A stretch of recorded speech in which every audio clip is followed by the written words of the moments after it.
Toxic versus Dhurandhar 2 cinema ಮಧ್ಯೆ clash ಆಗಲಿದೆ ಎಂದು ಎಲ್ಲರೂ ನಂಬಿದ್ರು. ಆದರೆ ಅದು ಸುಳ್ಳಾಯಿತು. ಟಾಕ್ಸಿಕ್ ಸಿನಿಮಾ ತನ್ನ ರಿಲೀಸ್ ದಿನಾಂಕವನ್ನ ಜೂನ್ 4ಕ್ಕೆ ಮುಂದೂಡಿದೆ. ಈ ಮೂಲಕ ದೊಡ್ಡ ಕ್ಲಾಶ್ ತಪ್ಪಿದೆ. ಹೀಗಿರುವಾಗಲೇ ಟಾಕ್ಸಿಕ್ ಸಿನಿಮಾ ಎದುರು ಒಂದು ದೊಡ್ಡ ಸಿನಿಮಾ ತೆರೆಗೆ ಬರಲು ರೆಡಿಯಾಗಿದೆ. ಅದು ಬೇರೆ ಯಾವುದೂ ಅಲ್ಲ, ಸಲ್ಮಾನ್ ಖಾನ್ ನಟನೆಯ ಮಾತೃಭೂಮಿ ಚಿತ್ರ. ಎಲ್ಲವೂ ಅಂದುಕೊಂಡಂತೆ ನಡೆದಿದ್ರೆ ಈ ಬಾರಿ ಈದ್ಗೆ ಮಾತೃಭೂಮಿ ರಿಲೀಸ್ ಆಗಬೇಕಿತ್ತು. ಆದರೆ ಸಿನಿಮಾ ರೀಶೂಟ್ ಆ ಕಾರಣಕ್ಕೆ ರಿಲೀಸ್ ಮುಂದಕ್ಕೆ ಹೋಯಿತು. ಈ ಚಿತ್ರದ ಮೊದಲ ಟೈಟಲ್ ಬ್ಯಾಟಲ್ ಆಫ್ ಗಲ್ವಾನ್ ಹಾಗೂ ಕತೆ ಬದಲಿಸಿ 40 ದಿನ ಮರುಚಿತ್ರೀಕರಣ ಮಾಡಲಾಗಿದೆ. ಮೇ 15ರಂದು ಚಿತ್ರ ತೆರೆಗೆ ಬರಲಿದೆ ಎಂದು ಹೇಳಲಾಗಿತ್ತು. ಆದರೆ ಈ ದಿನಾಂಕ ಕೂಡ ಸಾಧ್ಯವಾಗುತ್ತಿಲ್ಲ ಎನ್ನಲಾಗಿದೆ. ಮೇ 15 ಎಂದರೆ ಶಾಲಾ ಕಾಲೇಜಿಗೆ ರಜೆ ಇರುತ್ತದೆ. ಆದರೆ ಈ ರಜೆಯ ಲಾಭ ಪಡೆಯಲು ಸಲ್ಮಾನ್ ಖಾನ್ ಮುಂದಾಗಿದ್ರು. ಆದರೆ ಅದು ಅಸಾಧ್ಯ ಎಂಬ ರೀತಿಯಲ್ಲಿದೆ. ಇದು ಭಾರತ ಹಾಗೂ ಚೀನಾ ನಡುವಿನ ಗಲ್ವಾನ್ ಘರ್ಷಣೆಯ ವಿಷಯ. ಈ ವಿಷಯದಲ್ಲಿ ಕೊಂಚ ಎಡವಟ್ಟಾದರೂ ಭಾರತ ಹಾಗೂ ಚೀನಾ ಸಂಬಂಧ ಹದಗೆಡಬಹುದು. ಹೀಗಾಗಿ ಸೆನ್ಸಾರ್ ಮಂಡಳಿಯವರು ವಿಸ್ತೃತವಾಗಿ ಸಿನಿಮಾ ನೋಡುವ ಸಾಧ್ಯತೆ ಇದೆ. ಸದ್ಯ ಪೋಸ್ಟ್ ಪ್ರೊಡಕ್ಷನ್ ಕೆಲಸಗಳು ನಡೆಯುತ್ತಿವೆ. ಸಿನಿಮಾ ಸಂಪೂರ್ಣವಾಗಿ ಸಿದ್ಧಗೊಳ್ಳಲು ಇನ್ನೂ ಸಾಕಷ್ಟು ಸಮಯ ಬೇಕಾಗುತ್ತದೆ. ಹೀಗಾಗಿ ಸದ್ಯದ ಮಟ್ಟಿಗೆ ಮಾತೃಭೂಮಿ ಸಿನಿಮಾ ಮೇ 15ರಂದು ರಿಲೀಸ್ ಆಗಲು ಸಾಧ್ಯವಾಗುತ್ತಿಲ್ಲ. ಟಾಕ್ಸಿಕ್ ವರ್ಸಸ್ ದುರಂಧರ್ 2 ಸಿನಿಮಾ ಮಧ್ಯೆ ಕ್ಲಾಶ್ ಆಗಲಿದೆ ಎಂದು ಎಲ್ಲರೂ ನಂಬಿದ್ರು. ಆದರೆ ಅದು ಸುಳ್ಳಾಯಿತು. ಟಾಕ್ಸಿಕ್ ಸಿನಿಮಾ ತನ್ನ ರಿಲೀಸ್ ದಿನಾಂಕವನ್ನ ಜೂನ್ 4ಕ್ಕೆ ಮುಂದೂಡಿದೆ. ಈ ಮೂಲಕ ದೊಡ್ಡ ಕ್ಲಾಶ್ ತಪ್ಪಿದೆ. ಹೀಗಿರುವಾಗಲೇ ಟಾಕ್ಸಿಕ್ ಸಿನಿಮಾ ಎದುರು ಒಂದು ದೊಡ್ಡ ಸಿನಿಮಾ ತೆರೆಗೆ ಬರಲು ರೆಡಿಯಾಗಿದೆ.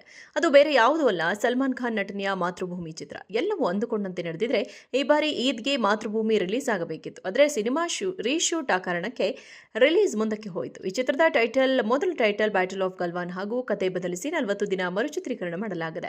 ಮೇ 15ರಂದು ಚಿತ್ರ ತೆರೆಗೆ ಬರಲಿದೆ ಎಂದು ಹೇಳಲಾಗಿತ್ತು. ಆದರೆ ಈ ದಿನಾಂಕ ಕೂಡ ಸಾಧ್ಯವಾಗುತ್ತಿಲ್ಲ ಎನ್ನಲಾಗಿದೆ. ಮೇ 15 ಎಂದರೆ ಶಾಲಾ ಕಾಲೇಜಿಗೆ ರಜೆ ಇರುತ್ತದೆ. ಆದರೆ ಈ ರಜೆಯ ಲಾಭ ಪಡೆಯಲು ಸಲ್ಮಾನ್ ಖಾನ್ ಮುಂದಾಗಿದ್ರು. ಆದರೆ ಅದು ಅಸಾಧ್ಯ ಎಂಬ ರೀತಿಯಲ್ಲಿದೆ. ಇದು ಭಾರತ ಹಾಗೂ ಚೀನಾ ನಡುವಿನ ಗಲ್ವಾನ್ ಘರ್ಷಣೆಯ ವಿಷಯ. ಈ ವಿಷಯದಲ್ಲಿ ಕೊಂಚ ಎಡವಟ್ಟಾದರೂ ಭಾರತ ಹಾಗೂ ಚೀನಾ ಸಂಬಂಧ ಹದಗೆಡಬಹುದು. ಹೀಗಾಗಿ ಸೆನ್ಸಾರ್ ಮಂಡಳಿಯವರು ವಿಸ್ತೃತವಾಗಿ ಸಿನಿಮಾ ನೋಡುವ ಸಾಧ್ಯತೆ ಇದೆ.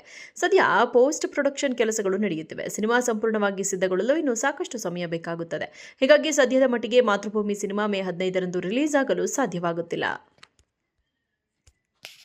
ಟಾಕ್ಸಿಕ್ ವರ್ಸಸ್ ದುರಂಧರ್ 2 ಸಿನಿಮಾ ಮಧ್ಯೆ ಕ್ಲಾಶ್ ಆಗಲಿದೆ ಎಂದು ಎಲ್ಲರೂ ನಂಬಿದ್ರು. ಆದರೆ ಅದು ಸುಳ್ಳಾಯಿತು. ಟಾಕ್ಸಿಕ್ ಸಿನಿಮಾ ತನ್ನ ರಿಲೀಸ್ ದಿನಾಂಕವನ್ನ ಜೂನ್ 4ಕ್ಕೆ ಮುಂದೂಡಿದೆ.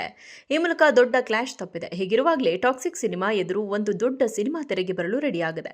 ಅದು ಬೇರೆ ಯಾವುದೂ ಅಲ್ಲ, ಸಲ್ಮಾನ್ ಖಾನ್ ನಟನೆಯ ಮಾತೃಭೂಮಿ ಚಿತ್ರ. ಎಲ್ಲವೂ ಅಂದುಕೊಂಡಂತೆ ನಡೆದಿದ್ರೆ ಈ ಬಾರಿ ಈದ್ಗೆ ಮಾತೃಭೂಮಿ ರಿಲೀಸ್ ಆಗಬೇಕಿತ್ತು. ಆದರೆ ಸಿನಿಮಾ ರೀಶೂಟ್ ಆ ಕಾರಣಕ್ಕೆ ರಿಲೀಸ್ ಮುಂದಕ್ಕೆ ಹೋಯಿತು. ಈ ಚಿತ್ರದ ಮೊದಲ ಟೈಟಲ್ ಬ್ಯಾಟಲ್ ಆಫ್ ಗಲ್ವಾನ್ ಹಾಗೂ ಕತೆ ಬದಲಿಸಿ 40 ದಿನ ಮರುಚಿತ್ರೀಕರಣ ಮಾಡಲಾಗಿದೆ.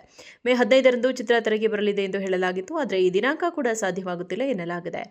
ಮೇ 15 ಎಂದರೆ ಶಾಲಾ ಕಾಲೇಜಿಗೆ ರಜೆ ಇರುತ್ತದೆ. ಆದರೆ ಈ ರಜೆಯ ಲಾಭ ಪಡೆಯಲು ಸಲ್ಮಾನ್ ಖಾನ್ ಮುಂದಾಗಿದ್ರು. ಆದರೆ ಅದು ಅಸಾಧ್ಯ ಎಂಬ ರೀತಿಯಲ್ಲಿದೆ. ಇದು ಭಾರತ ಹಾಗೂ ಚೀನಾ ನಡುವಿನ ಗಲ್ವಾನ್ ಘರ್ಷಣೆಯ ವಿಷಯ.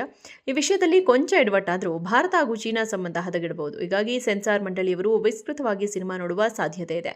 ಸದ್ಯ ಪೋಸ್ಟ್ ಪ್ರೊಡಕ್ಷನ್ ಕೆಲಸಗಳು ನಡೆಯುತ್ತಿವೆ. ಸಿನಿಮಾ ಸಂಪೂರ್ಣವಾಗಿ ಸಿದ್ಧಗೊಳ್ಳಲು ಇನ್ನೂ ಸಾಕಷ್ಟು ಸಮಯ ಬೇಕಾಗುತ್ತದೆ. ಹೀಗಾಗಿ ಸದ್ಯದ ಮಟ್ಟಿಗೆ ಮಾತೃಭೂಮಿ ಸಿನಿಮಾ ಮೇ 15ರಂದು ರಿಲೀಸ್ ಆಗಲು ಸಾಧ್ಯವಾಗುತ್ತಿಲ್ಲ.